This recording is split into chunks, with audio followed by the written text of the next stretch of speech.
At the time of the advance of the enemy upon our lines, I was on the skirmish line with others, about 40 rods in advance of the regiment. Some rebel officers showed themselves in our front, on the opposite side of the open field. I fired at them, and they immediately dispersed in the brush. In a few moments, the enemy's cavalry came out of the timber at the same spot and formed for a charge. Almost at the same moment, their infantry opened upon our regiment, across the corner of the open field, to our left, which was sufficient hint for the skirmishers to fall back.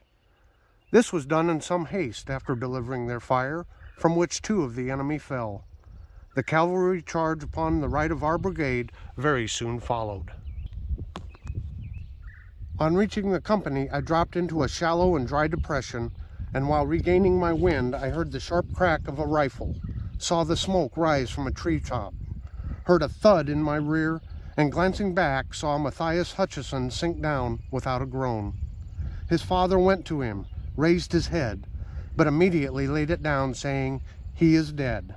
I think he was shot through the heart." After the first repulse of the enemy, he was carried back, I think by George Williams and James Baldridge.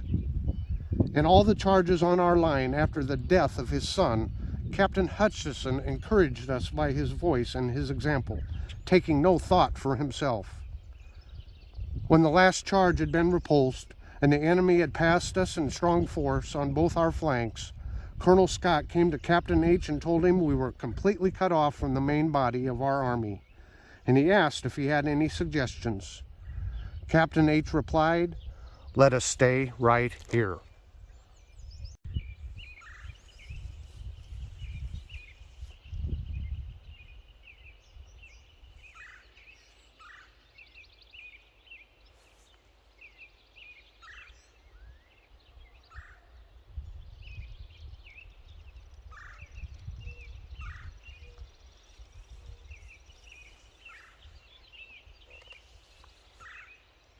Tom from Knife Delights here.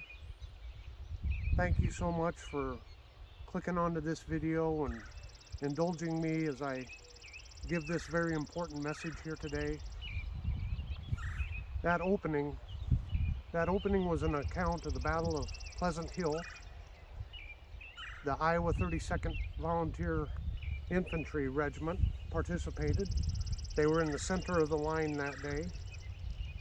And this is the headstone and the grave here of my great-great-grandfather, John McKittrick. John was in Company I of the Iowa 32nd. He was there the day of that battle. The Iowa 32nd, to make a long story short, was in the center of the line. They didn't get the word to fall back, and they ended up getting surrounded and had to fight their way through the enemy lines to get back to Union lines.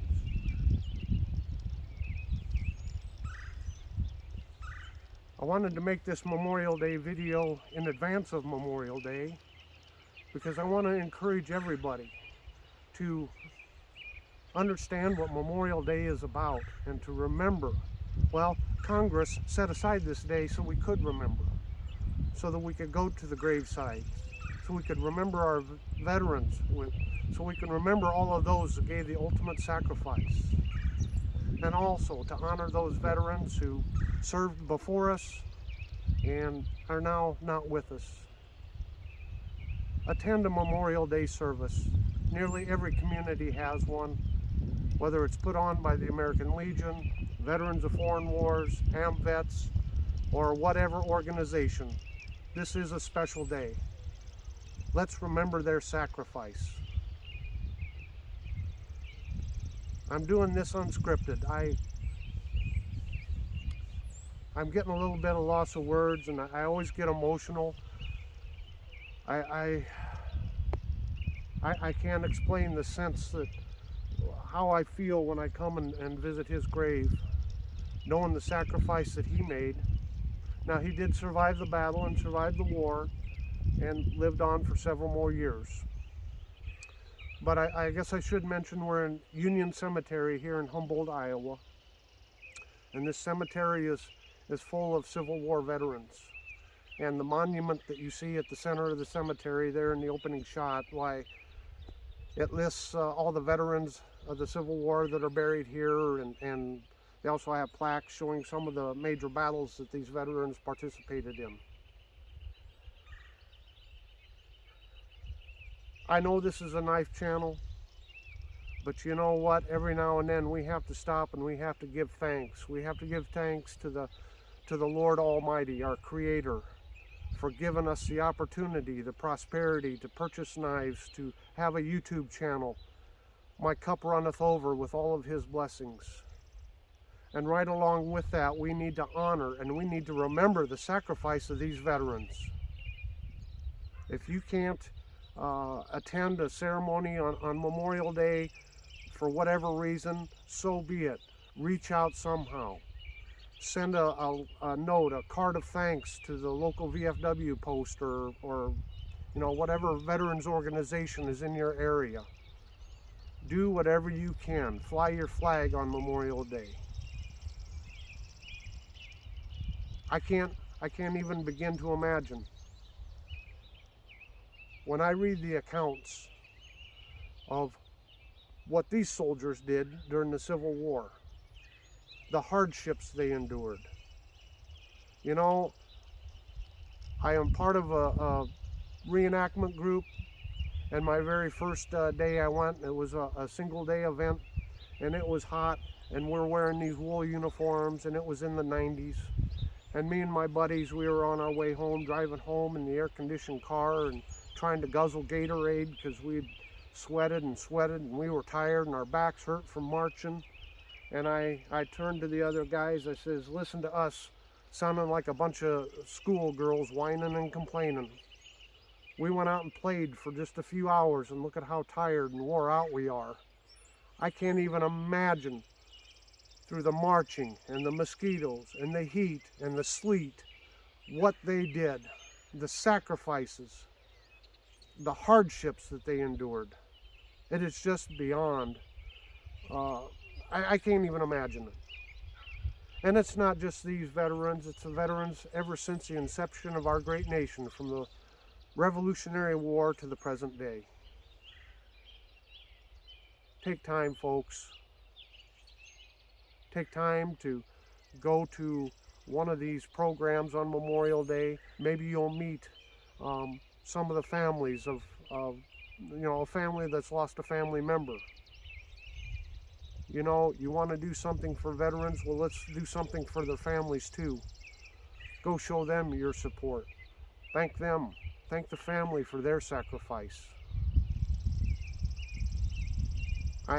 I can give a paraphrase of a George Patton quote. I don't remember exactly how it went, but after one of the major battles, Patton said, Lord, where do we get such men? Speaking of the bravery.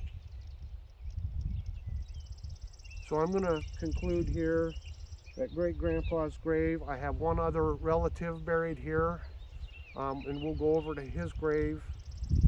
But I also wanted to show here, I guess the flag kind of hit it.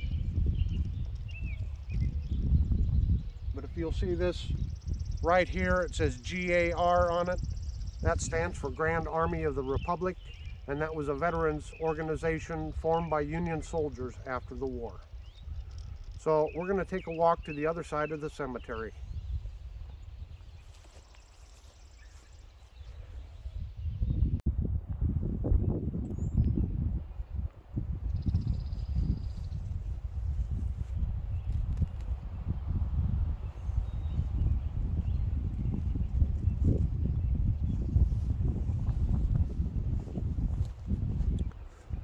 We're here at the grave of my great-great-grand-uncle John Shaw. Unfortunately, the wind, it's kind of windy on this side, so I'm going to stand behind the camera and try to block the wind just a little bit. Hopefully the wind doesn't ruin the audio too bad. But Uncle John was born and raised in Pennsylvania. Him and his older brother, my great-great-grandfather Edward, they moved from Pennsylvania and they moved to Illinois first, and they farmed there. And then in the 1880s, they moved here to Humboldt County, Iowa. So my great-great-grandfather Edward is also buried here. While in Illinois, Uncle John, the Civil War broke out, and Uncle John enlisted in the Illinois 34th Volunteer Infantry. And he was from northern Illinois, And the name of their regiment, the nickname was the Rock River Rifles. So John enlisted in 1861, and he did re-enlist. They were 3-year enlistments, but he did re-enlist in 64. So he fought the entire 4 years, was not injured or killed, which was very fortunate. Of note, his regiment did participate in the Battle of Shiloh, or on the federal side, it's called the Battle of Pittsburgh Landing. I guess he's one of the fortunate ones, if you could call it fortunate, because he was part of the reinforcements that arrived during the night and the morning of the second day of the battle. The second day was, the Union's day, the Federals' day. That was a horrific battle. When all the casualties were added up from both sides, there was over 23,000 casualties in that battle. That was more casualties than America had suffered in all of the casualties added up from all the previous wars combined. Imagine the shock to the nation when they saw the casualty lists and the number of casualties. It was the Battle of Shiloh when they really realized this really is a war, and it was going to be bloody, and it was going to be long. Here's just a closer look at the monument at the center of the cemetery, and you can see the Federal infantrymen there up at the top.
Thanks again, everybody, for watching. I want everybody to have a very blessed Memorial Day weekend. And thank you, Lord, once again for all the opportunities that this great nation offers us. And God bless those veterans and their families who made the sacrifice so we could maintain our freedoms and our liberties.